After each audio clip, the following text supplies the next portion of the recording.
That's right, Karen and Abner. We are investigating how a 5-time convicted felon got away with probation when the jury wanted to sentence him to a decade in prison. We obtained this transcript with details of exactly what happened in the courtroom. He didn't understand how somebody could do something like that. 10-year-old Nicholas Mata Jr. is adjusting to life without his left leg. He tells children when they stare that they don't have to stare at it, and they can ask him questions, but not to stare, please, because it hurts his feelings. There you go. Junior's mother is also learning to cope with the changes. You did such a great job. Mark Snodgrass, defense attorney representing Sammy Carl Williams. And his blood alcohol level was 0.22. That's nearly 3 times the legal limit. In June of 2013, Williams hit a vehicle that had pulled over and was legally parked on the side of the road. Williams was driving from a Lubbock bar to his Tahoka home when he veered off the road and crashed into the Mata's Tahoe. The impact left 10-year-old Nicholas Mata Jr. in the middle of the road with his leg barely intact. Williams never stopped. In August, a Lynn County jury found Williams guilty of driving while intoxicated and leaving the scene of that accident. All 12 jurors agreed they wanted to send Williams to prison for 10 years, but they filled out the verdict form incorrectly. This court transcript reveals what the judge did and didn't do when she realized the jury had made a major mistake.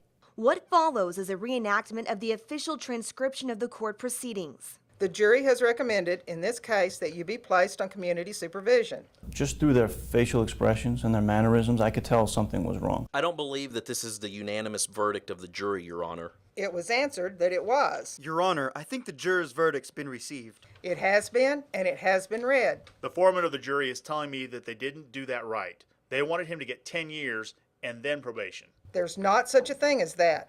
I don't know what to do at this point, to be truthful.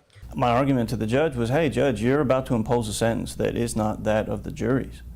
And this is a manifest injustice, and I asked for a mistrial and a new trial on punishment, and that too was denied. Your Honor, the verdict's been received. I have received a verdict. I have read it. Not only read it, but I have sentenced the defendant according to the verdict. Now all I have left to do is place the conditions on the community supervision. And, Your Honor, since you've dismissed the jurors... But in fact, the record shows the jury had not been dismissed and were available for another 18 minutes. I would also ask for a motion for a new trial citing, again, manifest injustice. This is not the intent. This isn't the point to make. It's very plain. There is no question about the way these are filled out. Quite honestly, there should not be any communication coming from them right now. This has been very loose about what has been allowed to be communicated. There should not have been a communication to the sheriff at this point. Judge, can I get a ruling on my motion for a new trial and mistrial? Yes, denied. In the end, despite their true wishes for a 10-year prison sentence, the jury watched Williams receive probation. Have you ever seen something like this happen before? I have never seen it happen. And neither has Snodgrass. With slight modifications just to fit the facts of the case we were dealing with, they're the same verdict forms that have been used all over the state for as long as I've been practicing law and before then. But the confusion did leave his client, who was found guilty on all 5 felony counts, to receive minimal punishment. Were you surprised that Mr. Williams walked away with probation? Yeah, I was mildly surprised. This 10-year-old boy will live with the consequences of Williams' actions for the rest of his life. And that's how long Junior's mother is willing to fight for justice. I want to fight it tooth and nail until this man is behind prison bars. I don't want it to be over until we get justice. We have tracked the uncertainty that took place in the courtroom and have learned it began long before the verdict was delivered. These are copies of notes passed back and forth from the jury deliberation room to the judge.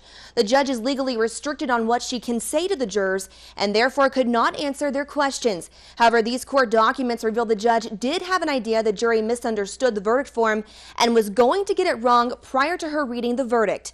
We have made these documents available to you on our website at kcb.com. We will continue to investigate and bring you the very latest. Karen and Abner.